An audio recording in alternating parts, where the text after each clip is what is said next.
Hi, me again. Bet you just love it. Or not. I just had a thought. In that last clip, I actually said that I'm the happiest I've ever been. Well, that sounds all wrong, and that's not quite what I mean. There have been many, many wonderful bits of my life. And times when I've been really over the moon with happiness. But that's not actually what I mean. What I'm trying to say is that I have a deep down contentment and joy that's nothing to do with my circumstances. And I'm more at home and comfortable with myself than I've ever been.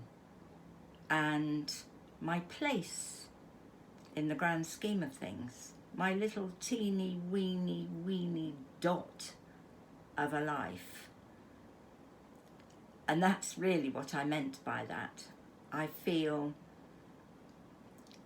just really content with who I am and what's to come. Now, I have to say that for years, since Peter, Grandpa, B,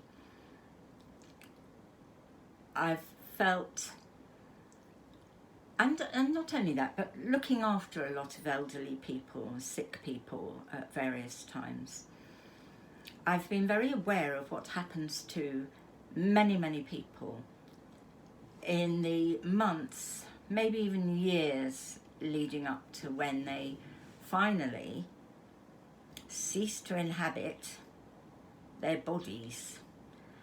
And actually, I've thought to myself all sorts of things that will make you laugh, I'm sure. But I've thought, I must write the children a list. I don't want to be left in a hospital with dark hairs sprouting out of my chin. I don't want my hair to be slicked to my head and yucky. I don't want to have dribble running down my face. I don't want to be wearing a gown that doesn't even cover me up. I don't want to stink of urine or anything else for that matter. I don't want to be in a dirty hospital.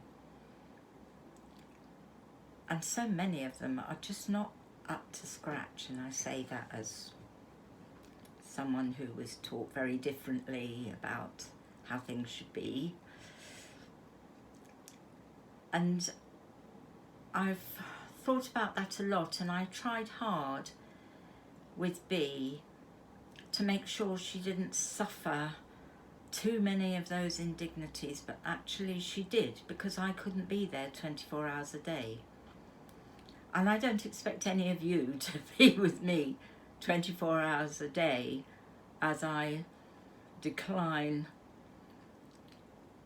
and crumble and my skin goes all floppy and things I've mentioned before. But I realise I might not have that choice.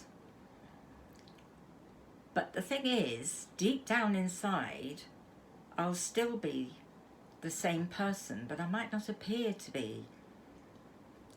And one of the mistakes people make when they're nursing old people is they carry on as if they're all stupid and forget that in their lifetimes they may have done amazing things and had fantastic experiences. They may have written books, they may have painted amazing pictures, they may have travelled all over the world, they may have done absolutely nothing. They may have lived alone for the whole of their lives and been unwell or just not able to function in society. All sorts of reasons why at the end of people's lives it's not quite how they would like it to be, but they're still the same inside and they're still people of great value. I need to be treated as such right to the very, very end. Now, one of the things that struck me about the 11 weeks that I spent with Bea once she was first admitted to hospital, and her final moments, right up to those final moments in Clare House, where she was cared for really well. One of the things that struck me right at the end was the look in her eyes. Roger and Lindy and I were with her, and she couldn't speak, but she was communicating with her eyes. She couldn't actually move as her body was shutting down, but she really wanted us close to her. And I said to her, I was sort of reading what her eyes were saying actually. I said, do you want us to be close to you? You want to put your arms around us? And the acknowledgement in her eyes said yes. So we all leaned forward, right over her, up close to her, and we put her arms round the three of us. And her eyes just spoke volumes. It was sheer love that she was communicating to us in those final moments before her eyes were closed and her body gradually shut down over that last hour. But in that moment, or those minutes really, of her having her arms round us, she was looking at me with a really intense look, and I said, you want us, do you want me to pray? And she'd asked me quite a lot through the weeks to pray with her and for her, and to read Psalm 23 to her. Did that once while she was having the dressings done on the terrible mess that was made of her leg, inexcusably, really. And her eyes said yes, and so I prayed for her. She wasn't afraid. She'd told me previously she wasn't afraid of dying. She said to me she was just waiting to see Jesus. But of course she didn't want to leave any of us. So I prayed that she would be able to leave us in complete peace, knowing that we would look after one another, and that everything she'd prayed for us would be the case in the grand scheme of things, although of course we never know God's timing. God is outside time. He does things in his own time.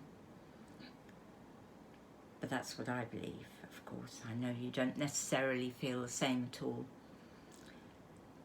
But it was actually it was agonising, but it was beautiful, because we didn't ever lose sight of who she was as a person, despite her body failing. She was still the same person. And it was, I think back to it as really rather a beautiful moment, because she believed, and I believed, that she was moving to be with God in eternity. And of course we don't know exactly how that is, because there are mysteries way beyond our tiny, weeny human brains. But anyway, I got terribly off track. But yes, what I was saying was that because we are seeing our world and everything we in the West depend upon, and we've seen ourselves as being so self-sufficient and independent in the civilized countries in which we live. We're so privileged. We're seeing it shaken, and there's probably more shaking to come. We've got no idea of where we're going next in this COVID-19 world. So I'm not afraid of dying. I don't look forward to the process if it's long and drawn out, painful. None of us actually want any of that. But of course, I don't want to leave any of you, ever. But who knows? Who knows what's to come for any of us? But I'm okay with it, because I entrust you, all of you, day after day, you and your families, I entrust you into the care of someone that we can hardly get our little brains around.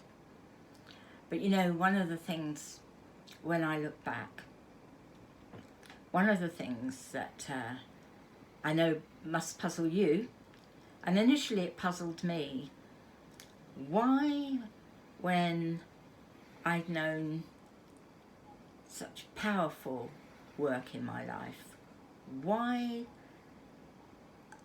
despite lots of people's prayers and my own prayers, why was I not healed? Why am I not healed of ME?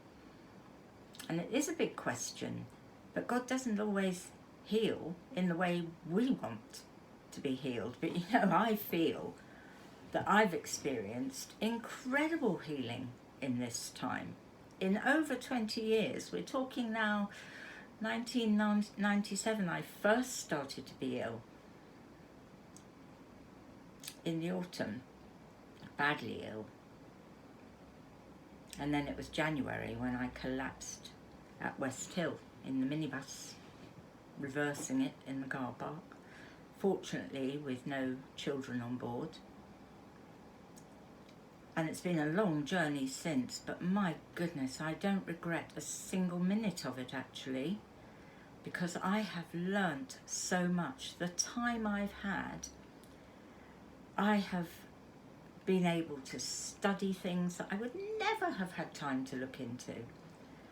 I have just grown incredibly in knowledge and understanding of things that just couldn't possibly envisage.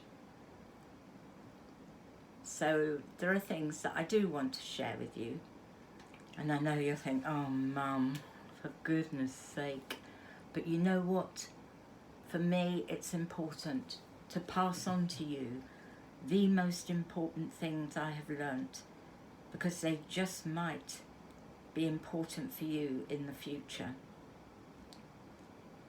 I think they probably will be.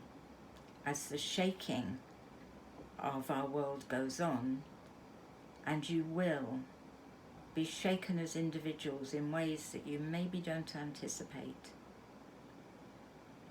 Because that's life, that's what happens to us all. There's a famous quote from C.S. Lewis, who wrote the Narnia books, of course. He was an out-and-out atheist, and he obviously had became a Christian, and he has written many books. Great mind, C.S. Lewis. But one of the quotes that came from him, and I'll have to look it up because I can't remember it exactly, was God whispers to us in creation. We see creation all around us. He whispers to us in creation. He speaks to us, and that's the bit I'll have to look up, but he shouts to us in our pain. He calls out to us in our pain and says, I'm here, let me help you. And sometimes it's not until we are in situations where we are just unable to control a thing around us that people clutch, not at straws, but they cry out to God. And we're seeing a massive crying out. The number of people who have been turning to online churches, who would not have walked through the door before, prayer lines absolutely bombarded 24/7 with people crying out for help, crying to a God that up till now they haven't given a moment's thought. But how many times in the wake of disasters do we hear politicians and people all around the place say, they're in our thoughts and prayers? Well, I wonder. Perhaps they are, but I suspect people might be thinking about them. But unless things touch us, human nature, unless we have a relationship with God, human nature is to say, oh, you're in my thoughts and prayers, but actually probably not beam up a moment's thought towards God and ask for help for that person. Anyway, I'm talking about God. Chris will be cringing big time.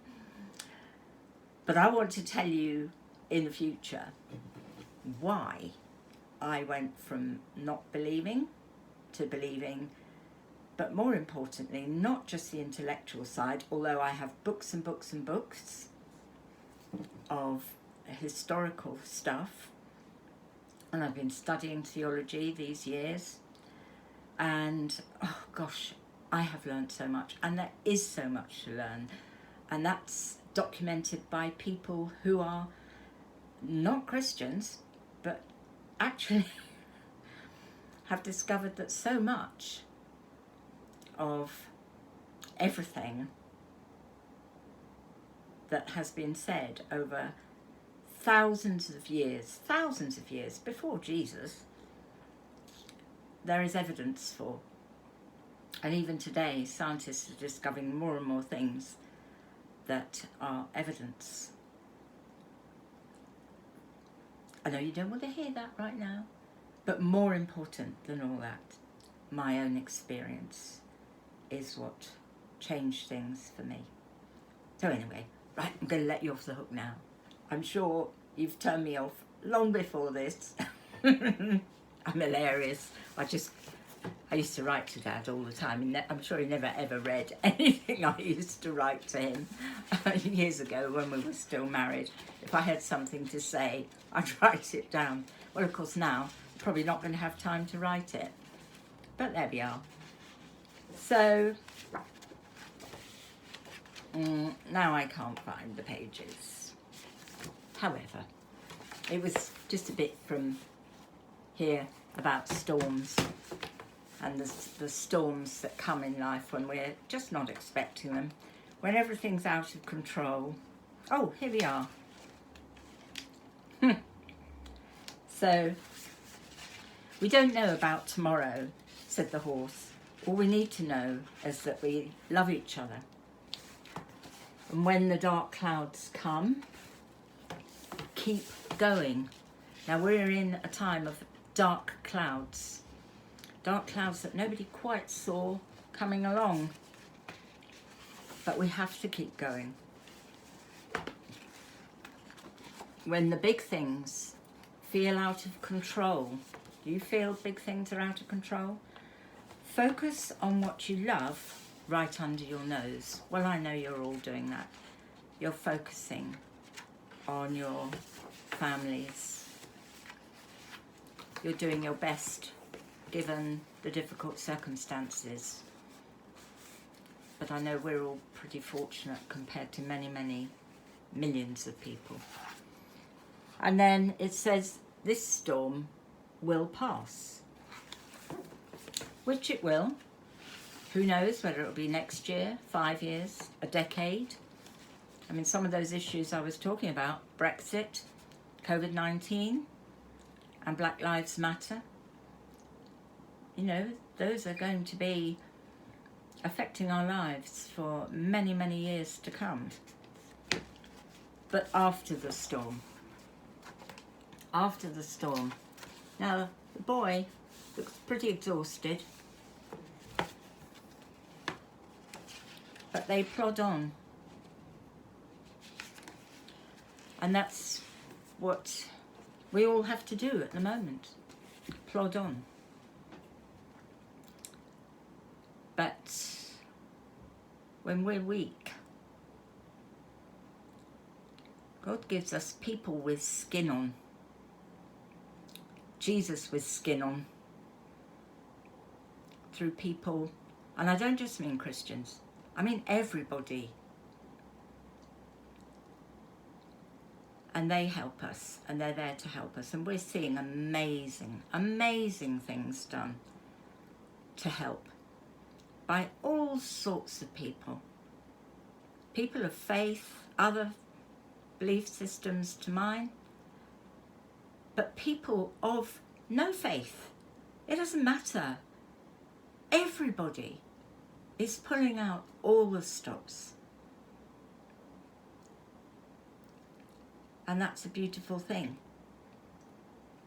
But we don't know how far we have to go to reach the bottom of our personal pit. I've been in some pits in my time, but not one of them do I regret or is wasted. Apart from, and I still regret this, and I'm sure I will, forever. And that's, well, you know, leaving all of you. If only I could have relied on God then, instead of feeling He'd deserted me. And just such a mess I was. Such a mess. No rational decisions at all, because you don't make rational decisions when you're just surviving. And that one will never go away. And that's my big regret. Causing all of you and Dad to suffer so badly. But that's something that I entrust into God's hands, that He will do the healing. He's done such a great healing between Dad and I, Dad and me. And that's all part of the journey. I hope none of you have to get as well. You will have different things, and there'll be so many joys as well. Anyway, that's all a bit thing, isn't it?